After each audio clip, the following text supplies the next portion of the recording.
Opisyal nang itinalaga ng Santo Papa bilang isang cardinal si Most Reverend Pablo Virgilio David o Apong Ambo para sa kanyang mga kabalin Kapampangan.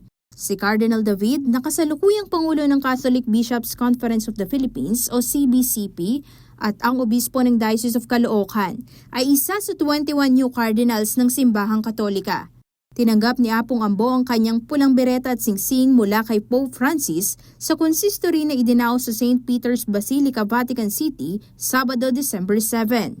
Batay sa ulat ni Roy Lagarde ng CBCP News, ito na ang ikasampung consistory na isinagawa ni Pope Francis para magtalaga ng bagong cardinals sa loob ng kanyang 11 taong pontificate o pamumuno sa simbahan. Binigkas ng mga bagong kardinal ang creed sa seremonya bilang pagpapahayag ng kanilang pananampalataya. Sinundan ito ng oath of fidelity and obedience to the Pope at sa kanyang mga successor. Binigyan din ng titular church sa Roma ang mga bagong cardinal bilang simbolo ng kanilang koneksyon sa Diocese of Rome at sa pastoral ministry ng Santo Papa.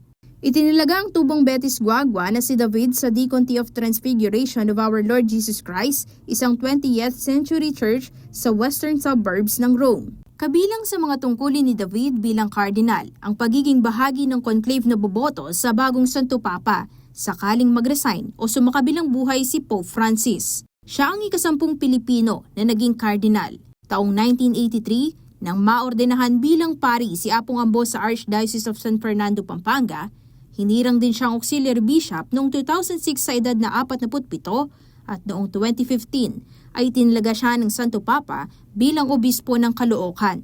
Nakilala si Apong Ambo para sa aktibong pakikibahagi sa mga isyu sa komunidad at pagtatanggol sa karapatang pantaon ng mga mahihirap, lalo na noong kasagsagan ng war on drugs ni dating Pangulong Duterte. Nagpaabot ng pasasalamat ang bagong kardinal sa lahat ng kanyang mga kababayan na nagdasal para sa kanyang bagong misyon. Gusto ko lang po magpasalamat dahil na sa lahat ng mga kapatid sa Diocese of Caloocan na nag-organize ng isang triduo bilang panalangin para sa paghahanda ko dito sa Roma para sa konsistoryo. Maraming salamat po. Dama po yung panalangin. Maraming salamat din sa lahat ng mga kaibigan, mga kilala, mga kababayan sa Pilipinas na sumama sa akin sa pananalangin.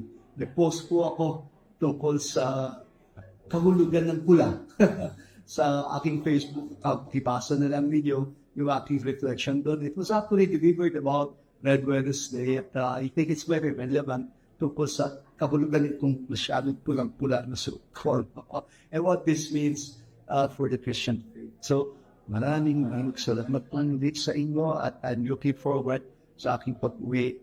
Ito ay dahil ay na miracles. Thank you at see you all soon. Thank you po. Kasama si Justin Dizon, Isel Fernando, CLTV 36 News.